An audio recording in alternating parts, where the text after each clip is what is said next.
Good morning, good afternoon, good evening to all of you, my viewers, from wherever you're watching on, depending on your time zone.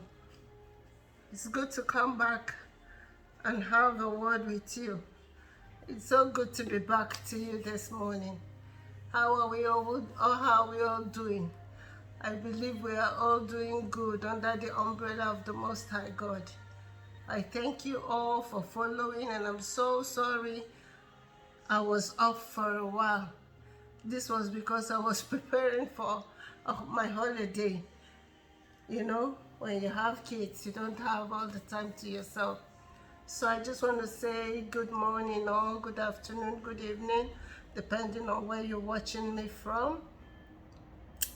So I think the last episode, episode 9, I spoke about how I went to Spain for radiation to the head and also cannabis treatment.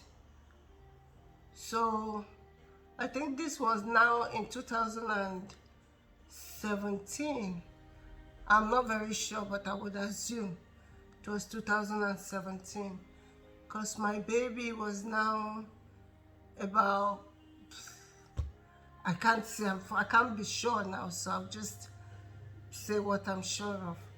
So my baby was doing very fine, growing well, and the girls, my other kids, were looking after her and her dad. So everything was going well, actually.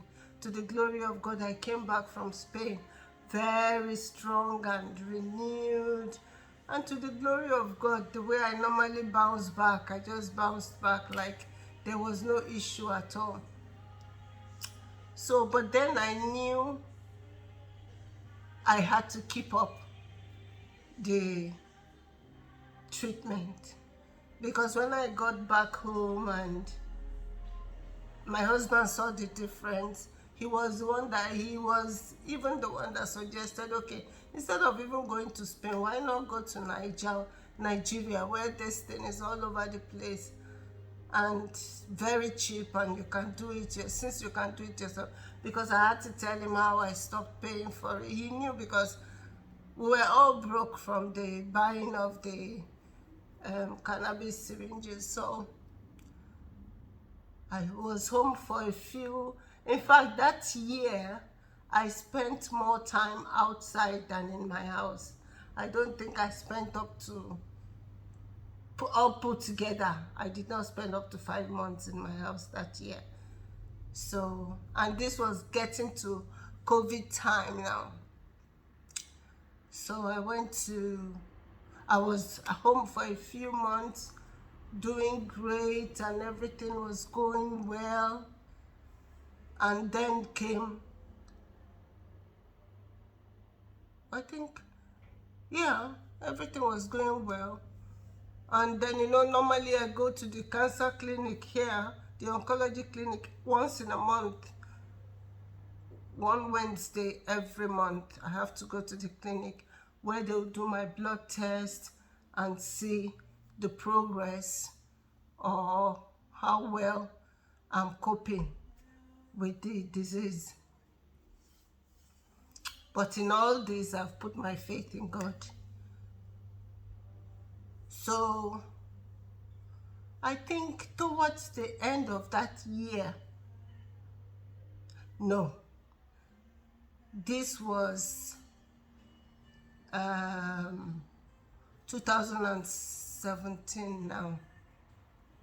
One of them years was very good. I was home all year. That year was very good. I wasn't sick at all. I think after I did the radiation and the cannabis treatment, to the glory of God, for one full year, I didn't have any issues. No issues. I wasn't ill. There was nothing wrong with me. I was just perfect that year. I think this must have been 2017. That year was very good for me. I was home all year. I didn't have hospital episodes. I only had to go for clinic and back home. So then came 2018. 2018.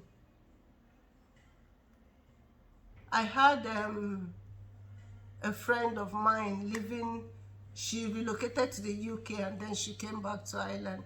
So she was living very close to, temporarily, she and her kids were living close to me. So I was very excited and I went to visit her and I kept going to visit. I'm not someone that goes out a lot and I don't have too many friends. I have good friends, few friends, but very good friends.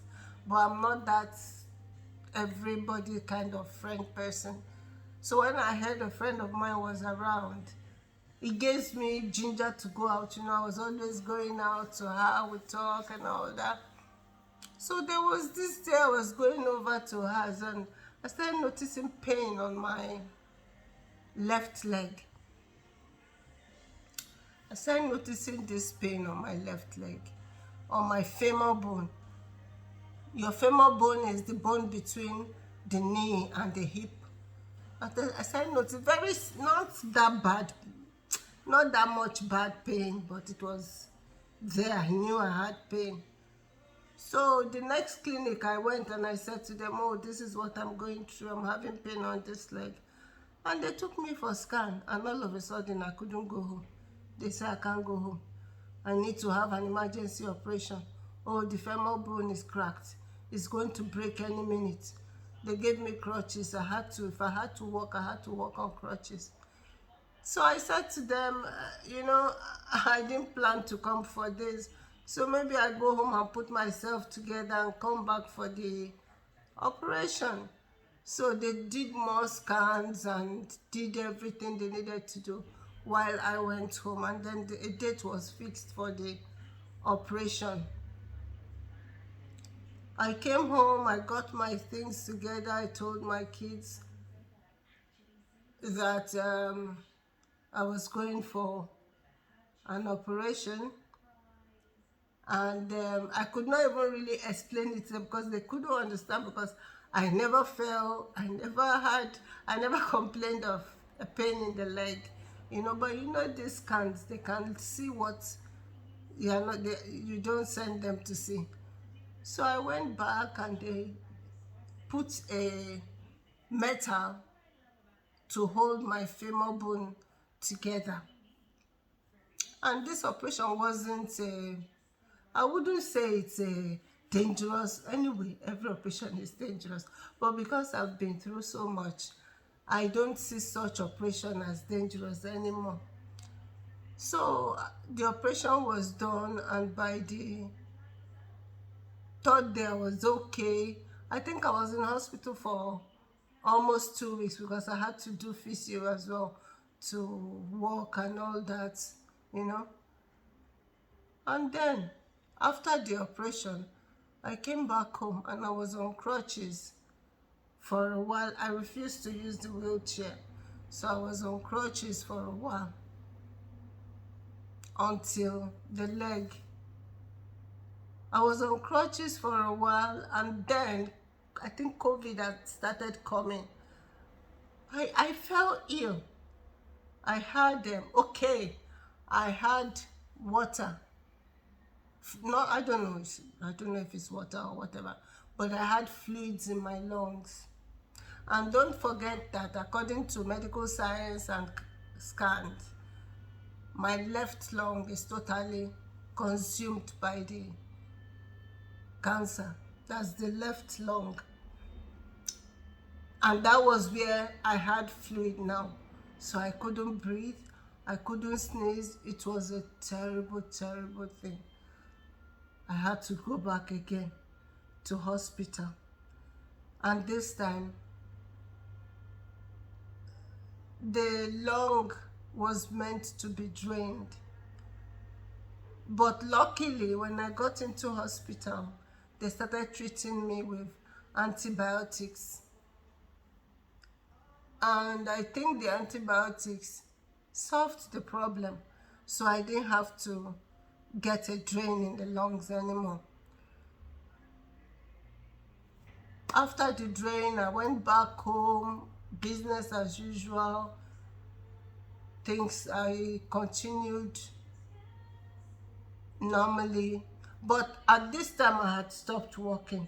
Don't forget, before I went to Spain, when they called me to tell me about the brain thing, they told me there and then, because I told them I was at work, they told me from now on I can't work anymore. I should go back home, that it's the where the brain is very, what I have in the brain is very dangerous and could cost me anything anytime, so I should go back.